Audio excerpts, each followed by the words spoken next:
Salmo 97. Para aquele que nos visita, nós temos feito a exposição na segunda carta de Pedro pela manhã e Salmos à noite. Já foi feita essa exposição em outra época na igreja, então nós estamos pregando alguns salmos que não foram pregados na sequência que foi dada anteriormente. 97. A palavra do Senhor diz assim: O Senhor reina. Regozije-se a terra, alegrem-se as muitas ilhas. Nuvens e escuridão o rodeiam. Justiça e juízo são a base do seu trono. Adiante dele vai um fogo e consome os seus inimigos em redor. Os seus relâmpagos alumiam o mundo, a terra os vê e estremece. Derretem-se como cera os montes na presença do Senhor de toda a terra. Os céus anunciam a sua justiça e todos os povos veem a sua glória. Sejam confundidos todos que servem a imagens de escultura, os que se gloriam de ídolos. Prostrem-se diante dele todos os deuses. Sião ouve e se alegra. As filhas de Judá se regozijam, por causa da tua justiça, ó Senhor. Pois tu, Senhor, és o Altíssimo sobre toda a terra. Tu és sobremodo elevado acima de todos os deuses. Vós que amais o Senhor, detestai o mal. Ele guarda a alma dos seus santos, livra-os da mão dos ímpios.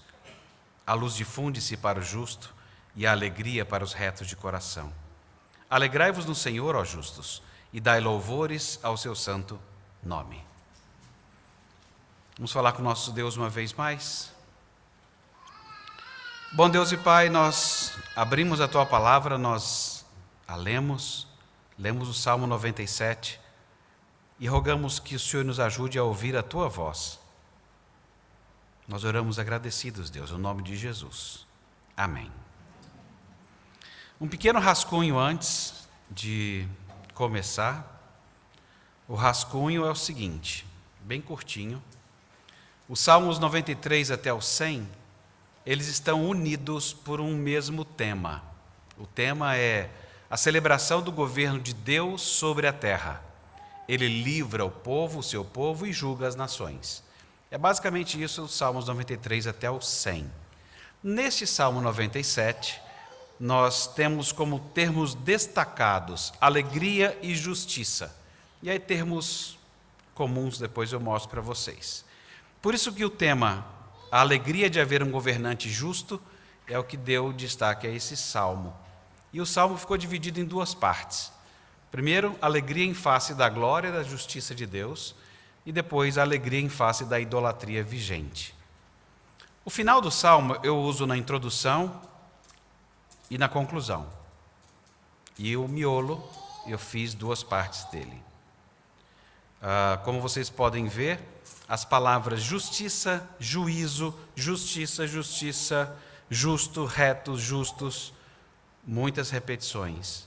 E também, regozije-se, alegrem-se, alegra, regozijam, alegria, alegrai, dai louvores. Então, esses são os dois tópicos que juntos formam o que deu o título para esse salmo, alegria de haver um governante justo. Ok? Foi a partir desse rascunho que agora vem o que vem. Então, vou tomar água, aí volta tudo normal, tá bom? Daqui a pouco vão achar que é isso que dá ou pobreza ou riqueza, né? Tomar água. No filme de 1974, Chinatown, um policial é aconselhado a deixar para lá sua investigação. O mal prevalece com as seguintes palavras: Forget it, Jake, it's Chinatown. Em Star Wars, episódio 5, O Império Contra-Ataca, de 1980, o lado negro da força vence todas. É quando um jovem ouve do vilão: eu sou seu pai. Já no final da década de 90, tivemos um filme chamado As Duas Faces de um Crime, no qual um rapaz finge ter um transtorno de identidade e se livra de um crime. É um filme que você não espera o final. Em 2003, outro episódio de Star Wars, A Vingança de Sith, é um dos melhores exemplos de vitória do vilão. O plano de assumir o poder supremo na galáxia funciona. Depois disso, o vilão ele comete um extermínio de um povo e busca converter pessoas para o lado negro da força. E ele faz tudo com um sorriso no rosto. O salmista, em nome de Deus, nos instrui: detestem o mal. Eu citei exemplos da sétima arte, mas seria muito fácil lembrar nomes reais, do passado ou do presente, que envolveu corrupção policial, bandidos que façam parte da sua família, ou ainda gente se escondendo em algum laudo psicológico, e muitos, mas muitos mesmo, realizando injustiça com um sorriso no rosto. O cristão, ele deve continuar a praticar justiça, mesmo vivendo em sociedades nas quais ela é torcida, ela é esmagada e utilizada para benefício dos seus líderes e liderados que entram em acordo com a desonestidade. Você acredita que Deus cuidava bem do mundo antes de você nascer? Porque a gente fica meio, eu preciso participar, de fazer alguma coisa. Vocês acreditam que Deus cuidava bem do mundo antes de vocês nascerem? E vocês acreditariam que Deus vai continuar cuidando bem do mundo depois que vocês morrerem? Geralmente essa pergunta a gente responde com um sim. Mas você acredita que Deus está cuidando do mundo agora? Aí a gente começa a pipocar, falar: será? Do jeito que eu estou vendo as coisas, não sei. Nos filmes e na vida, os desonestos fogem acenando do avião, aquela cara de safado na janela. Celebram em restaurantes caros, ocultam-se em togas e dissimulam por meio de discursos mentirosos. E isso é muito desanimador. A ponto de muitos brasileiros dizerem, quer dizer, estrangeiros também podem dizer a mesma coisa: não tem jeito para o Brasil. E aí o bobo do brasileiro vai para outro país. Então eu queria dizer uma coisa: a conclusão de que não tem jeito para o Brasil está equivocada. Não tem jeito para nação nenhuma. Então, se você sair daqui e for para um outro lugar achando que é melhor, eu acho que seus critérios estão um pouco baixos do que seja algo melhor. Mas Deus não fica sem testemunho. Há servos seus, há servos de Deus, detestando o mal em restaurantes que abrigam desonestos. Há servos de Deus detestando o mal em togas. Há servos de Deus detestando o mal, discursando pela justiça. Como outros concluem com a pitada melhor de teologia, o mundo jaz do maligno, não sabiam disso? Mas a luz de Cristo vai brilhando cada vez mais, alcançando mais e mais pessoas pela pregação do Evangelho. Nenhuma nação por si mesma tem jeito, mas o reino de Deus não conhece barreiras. O Salmo 97 é um convite para detestar o mal e se alegrar em Deus, um governante justo. É isso que nós vamos ver. Com a primeira parte, que é alegria em face da glória e da justiça. O Salmo 97 retoma aquela declaração missionária cantada no Salmo 96:10. Reina o Senhor. E ouvimos com o pastor Emílio, eu estava só olhando vocês cantando aqui para ver se o sermão dele tinha surtido um efeito assim de, agora a gente vai cantar com gosto. A gente sabe o que veio fazer aqui. O Deus que a gente adora, a gente vai cantar de peito cheio. Não vai ficar naquela, sabe, música de pirata? Yo, ho, todos juntos, elevem o nome de Cristo. Aí você fala assim, é estranho, não é? Cantar uma coisa assim tão elevada com esse yo, ho. Não combina muito, né? Eu espero então que o sermão do pastor Emílio tenha feito efeito já com relação a isso. Reina o Senhor. E o Salmo 97 aprofunda exatamente este caminho. Reina o Senhor. Só que aqui no Salmo 97 começa com uma declaração de fato. Reina o Senhor. E ele reina mesmo. Em um sentido, todos veem a glória de Deus o tempo todo. Tudo que pode ser visto no micro e no macro mundo mostra a sua glória. O salmista, não apenas nessa ocasião, mas outros poetas e profetas na Bíblia têm feito uso da justiça de Deus em termos concretos, por meio das coisas criadas. Os céus tanto proclamam a sua glória, quanto a sua justiça. Lembre-se, Deus criou tudo o que veio a existir. Havia shalom, ou seja, a confiança absoluta em Deus e na sua palavra. Isso é shalom. Isso é equilíbrio.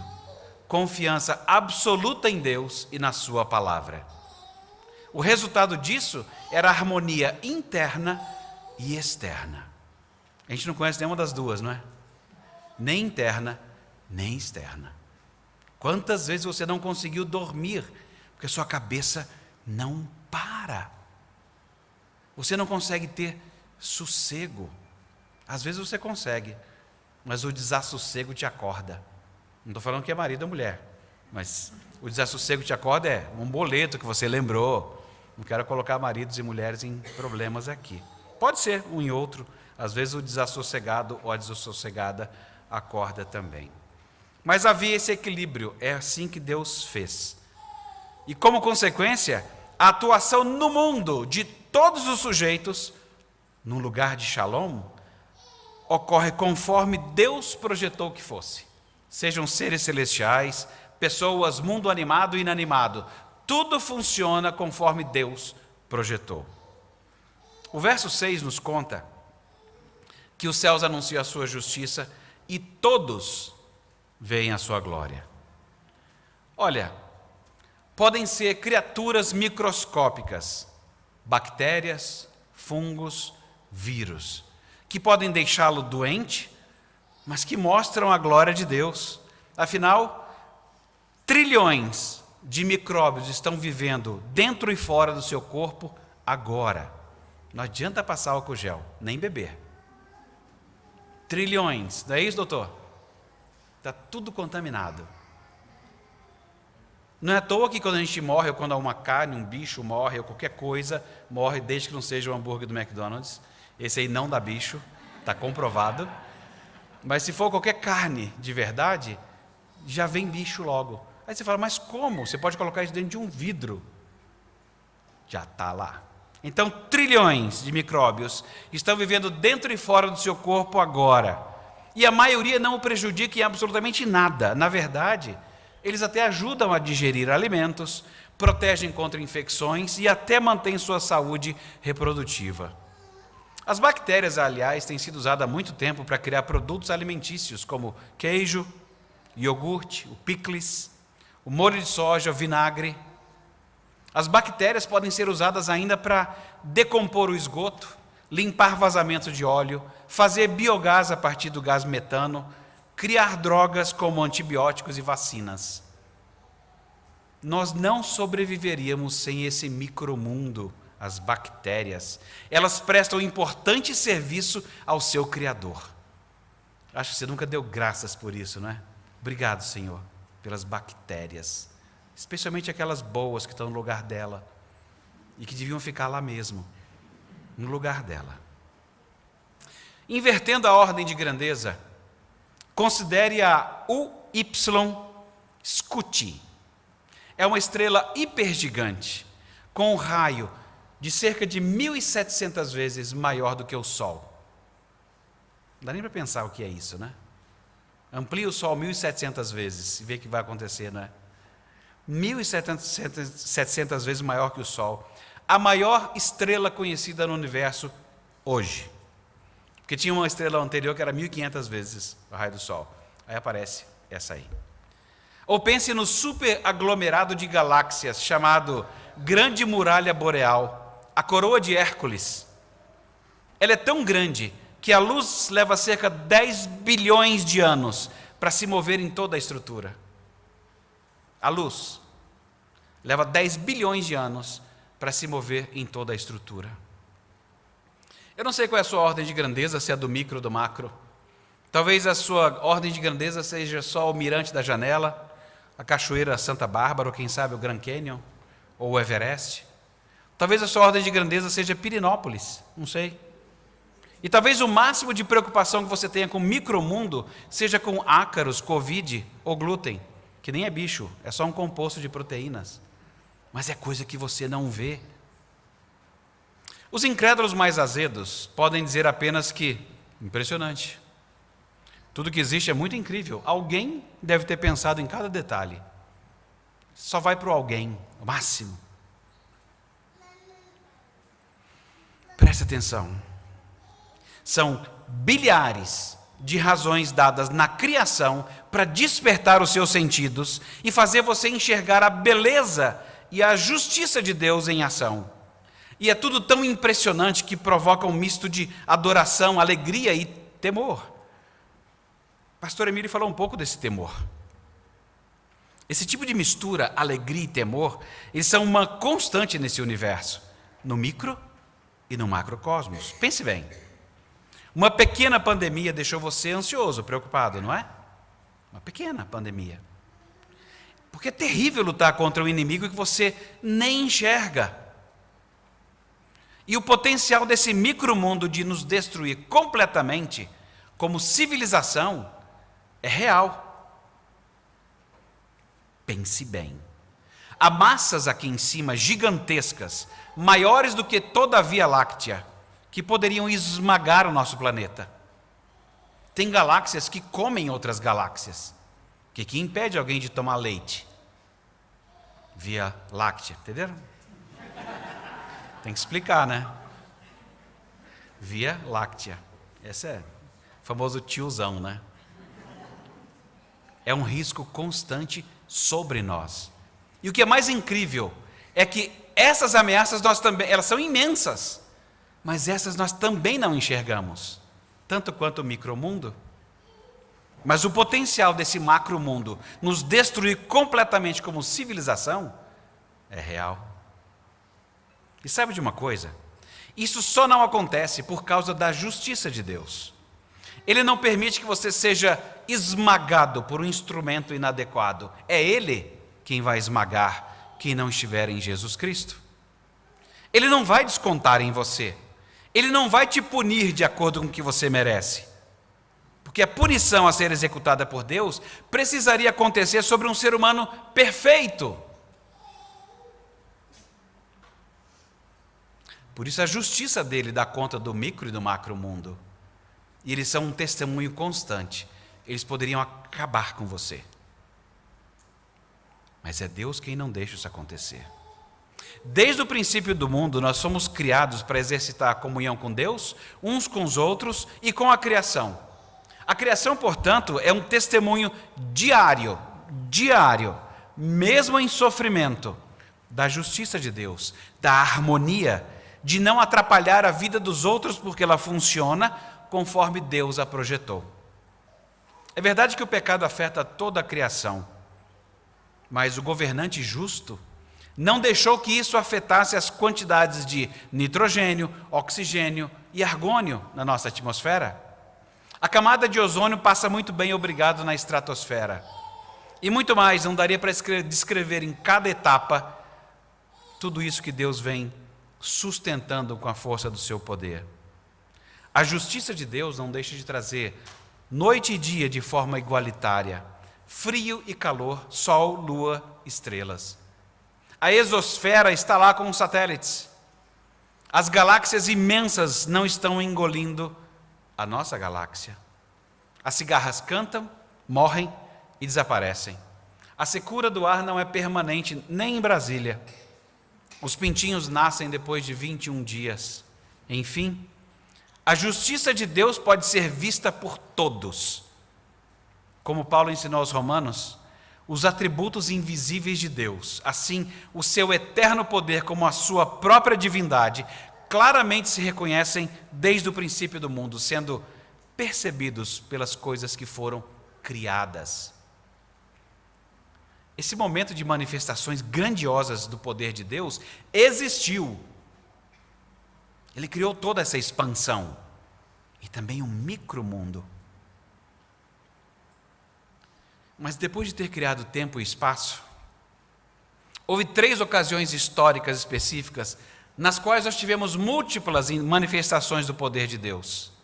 No período de Moisés, Elias, Eliseu e com Jesus Cristo. Nunca houve na história desse mundo período como esses 3. Foram períodos tão importantes que um dia Pedro, Tiago e João os viram juntos na transfiguração, quando o rosto de Jesus brilhava como o sol e as vestes de todos resplandeciam como a luz. Não é incrível isso? Mais incrível é que se a gente quiser ser sincero mesmo, sincerão, que é a onda do momento, a gente diria assim: ó Deus, em termos de perplexidade, arrebatamento, deslumbramento, êxtase, a história do mundo veio meio que do grandioso para o simples, não é?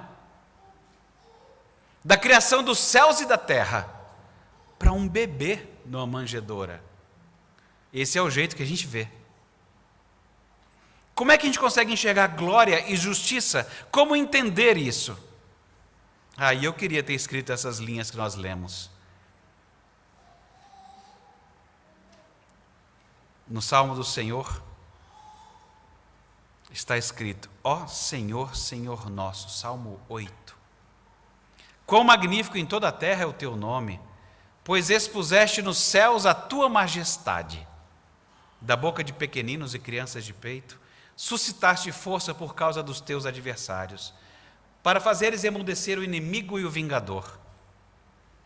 O tempo todo as Escrituras afirmam, como o nosso Salmo 97, que os povos veem a sua glória. Foi assim que João testificou de Jesus. O Verbo se fez carne e habitou entre nós, cheio de graça e de verdade, e vimos a sua glória, glória como do unigênito do Pai. Então, talvez não tenha vindo do grandioso para o bem simples, mas o fato é que nós olhamos o bebê e depois o homem-Deus, e nós não vemos nele nenhuma glória, e sequer apreciamos justiça. A gente olha de um jeito diferente.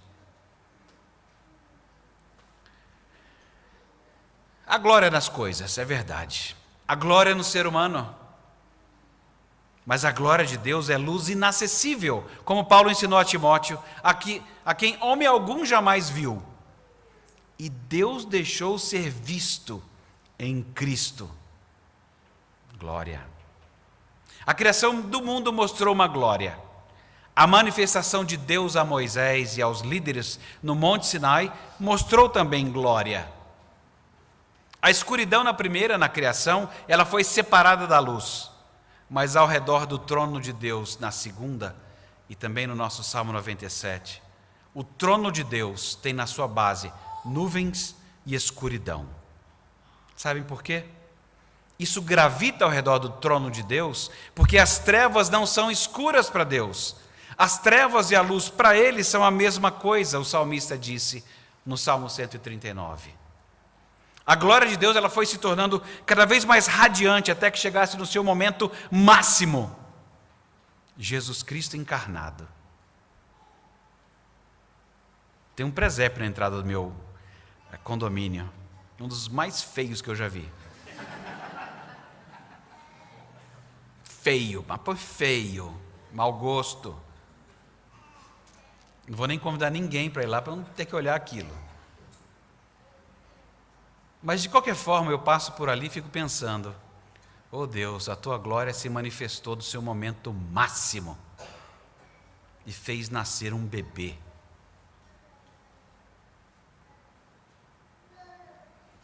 E o Salmo diz para a gente: alegre-se toda a terra e saiba que Deus é o grande rei de todo o universo. Então essa junção toda de alegria, glória, justiça, temor, tudo isso anda junto. E em Jesus você tem a conjunção de tudo isso. Aliás, numa ocasião, Jesus expulsa os demônios de um homem a que ninguém conseguia subjugar. E quando o povo viu o endemoniado que tivera a legião e o viu assentado em perfeito juízo, tiveram medo. O liberto sentiu alegria. Alegria pela glória manifesta e pela justiça de Deus aplicada com antecipação ao homem. Quando Jesus perdoa pecados, ele já estava antecipando a sua obra na cruz, a obra de justiça. Você viu como está tudo junto? Justiça, alegria, glória, está tudo misturado. Mas as pessoas tiveram medo de ver que ele não tinha demônio. Porque se ele não tinha demônio, tinha alguém que era mais forte que os demônios. E aí eles sentiram medo. Na verdade, o medo e a glória fazem a gente se lembrar diante de quem nós estamos. E a alegria e a justiça faz nós entendermos que este Deus poderoso, que poderia nos esmagar, ele é favorável a nós, por causa do sacrifício de Cristo em seu lugar, que você acreditou. Quando você ouve isso, aí eu repito as palavras de Romanos: ó profundidade da riqueza, quem entende isso? Quão insondáveis são os seus juízos, quão inescrutáveis os seus caminhos, quem é que conheceu a mente do Senhor? Mas ainda assim, Deus permite que aqueles que não amam a Jesus Cristo e seguem o seu próprio caminho, ignorando as evidências da glória e justiça na criação, que eu repito, são bilhares. Qualquer coisa que você vir na criação, se você não está batendo papo numa padaria dizendo assim: você viu? Mais uma vez um asteroide perdido pegou o moleque. Se você não tem visto esse tipo de notícia, é porque tem alguém cuidando daquela tralha toda que está lá em cima, ou dos lixos que nós levamos para lá. Tem alguém cuidando até da nossa sujeira.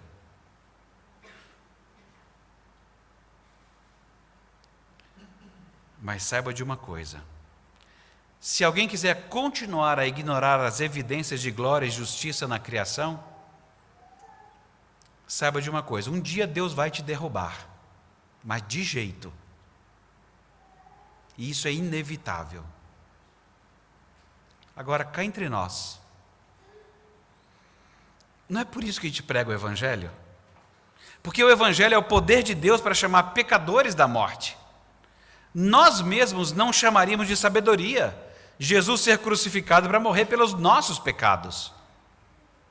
Eu fico imaginando a cena com Pilatos, um governante importante, devia estar bem vestido, olhando para Jesus, as roupinhas dele, era da feira do Guará para menos.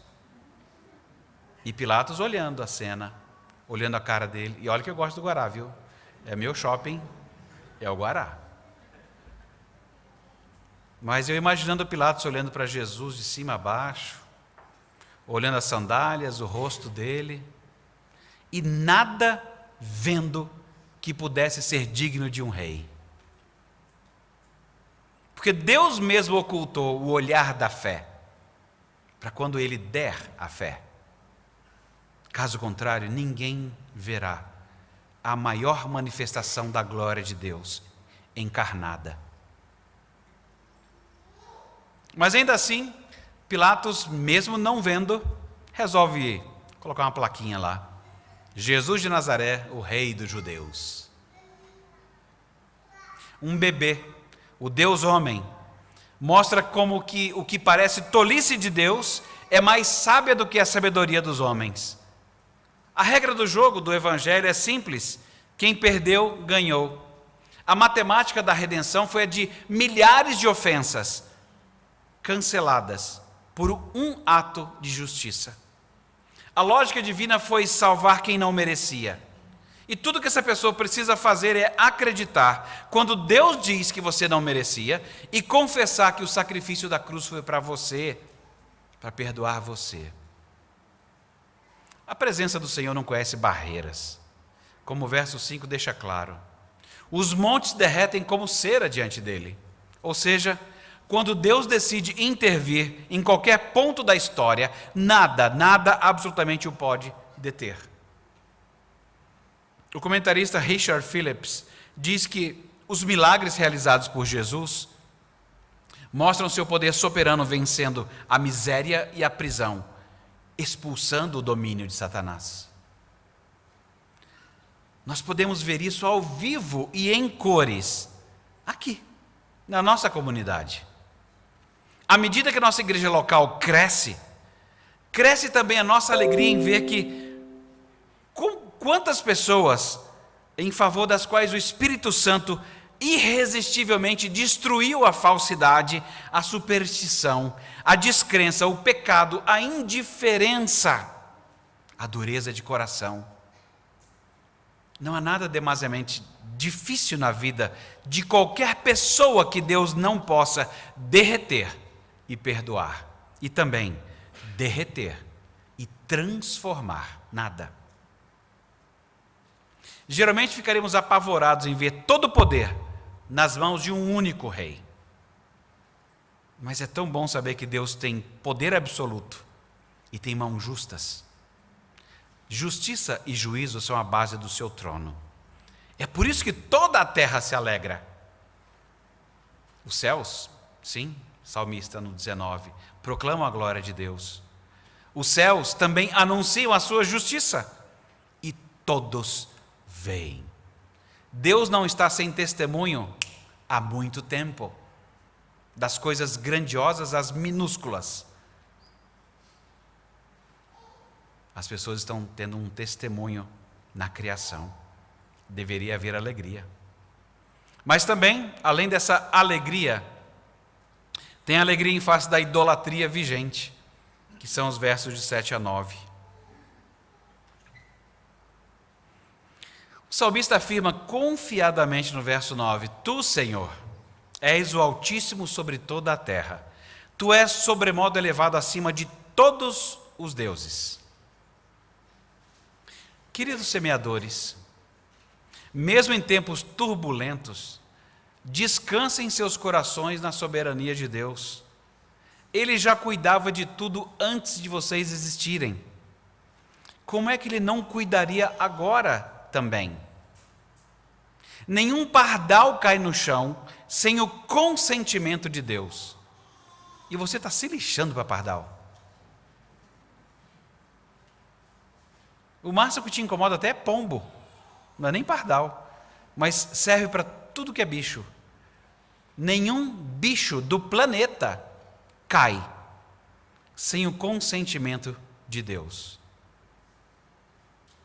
Que demais, né? Ele cuida de tudo e todo e qualquer detalhe, de pardais a galáxias imponentes. Às vezes a gente fica pensando na obra de Deus, mas de modo meio reduzido, né? É de micróbios a galáxias imensas. Ele cuida de todo detalhe. É por isso que a gente pode confiar que a vontade de Deus está sendo feita, que seus retos juízos estão acontecendo e que Ele punirá e vingará o seu povo. Mas esqueça o jeito como você olha as coisas. Porque senão vai fazer que nem aquela observação que eu fiz. Era mais grandioso e agora foi para o simples. Não, esse é o jeito como nós vemos. Sabe o que eu quero dizer com isso? Esqueça o jeito como você enxerga as coisas. Pega, por exemplo, um registro que Mateus fez no seu Evangelho, no capítulo 21. Esse texto recebeu em português nas nossas Bíblias, geralmente um título: Entrada Triunfal de Jesus. Gente, eu não sei se vocês entendem do que é triunfal. Mas estava um homem vestido como todo mundo, montado num jumento, e diversos pobres lançando os seus mantos ao chão e galhos de árvore. É por isso que Pilatos não ficava muito impressionado. Você olha aquela cena, você está enxergando glória, você está enxergando justiça, pois era o que havia ali. Mas para os outros que estavam olhando, é como outras pessoas diriam hoje: só pobre mesmo que precisa do Evangelho, né? Esse negócio de Jesus, salvação, né? Só pobre mesmo. Gente assim sem muita, né? Muito preparo, muita noção, que precisa desses negócios de fé, né? De Evangelho. As pessoas devem ter dito a mesma coisa lá. E olha que aquelas pessoas ficaram até animadas com Jesus, porque logo em seguida Jesus já chega derrubando mesa e cadeira. Fala assim: esse é dos meus.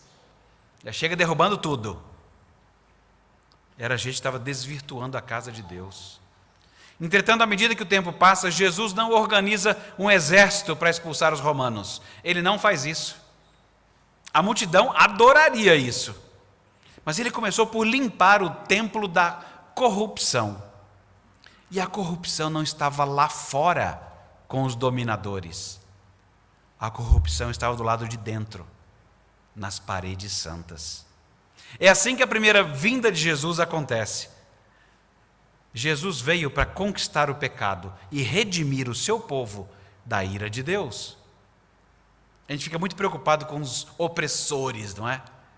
O pecado habita dentro. Essa é a grande luta. Mata aqui. Quer matar alguém? Mata o seu pecado. Aliás, a Bíblia te ensina a matar, né? Então, se não matou ainda, continua tentando. Continua contando com a arma de Deus. Muitos rejeitaram essa mensagem, precisamente essa mensagem, e voltaram-se para os seus ídolos. Afinal, eu quero dizer que o pecado são os outros, que o pecado são os opressores, e não que sou eu. Então as pessoas disseram assim: eu não quero essa mensagem, e eu vou arrumar algum ídolo qualquer aqui para servir de alguma coisa que me livre disto. O nosso salmista diz que o povo de Deus, Sião, se alegra com o jeito que Deus julga as coisas. O povo de Deus se alegra com o jeito que Deus julga as coisas. Sabe como a igreja se alegra ao testemunhar a idolatria ser vencida? Quando a igreja espalha o evangelho. E este faz, o evangelho, com que pecadores abandonem os ídolos. Quando nós repassamos pela verdade de que agradou a Deus como juiz de toda a terra, colocar o nosso pecado sobre Jesus. Nada dá maior alegria aos cristãos do que ver a justificação de novos crentes, relembrando que o julgamento do pecado através da obra substitutiva em Cristo já aconteceu. É por isso que mesmo que os governos sejam maus, mesmo que nós quiséssemos que fosse de outro jeito, o justo juiz de toda a terra sabe o que está fazendo. Se eu não encarar isso dessa forma, e se eu não ler a palavra de Deus no Salmo 97 desse jeito, sabem que tipo de mudança ocorre quando as pessoas desconfiam que Deus não está vendo as coisas direito? Essas pessoas passam a servir a elas mesmas. Elas servem-se. E passam até a fazer acordos desonestos, porque parece que é a única coisa que adianta. Eu falei com Deus, eu fiz tudo certinho, mas parece que não adianta. Então eu vou fazer um acordo aqui, outro acolá, chama Lúcifer, chama o pessoal todo, porque eu preciso fazer uns acordos para poder funcionar. Deus está vendo e Ele não atende, então eu tomo na minha mão e eu faço.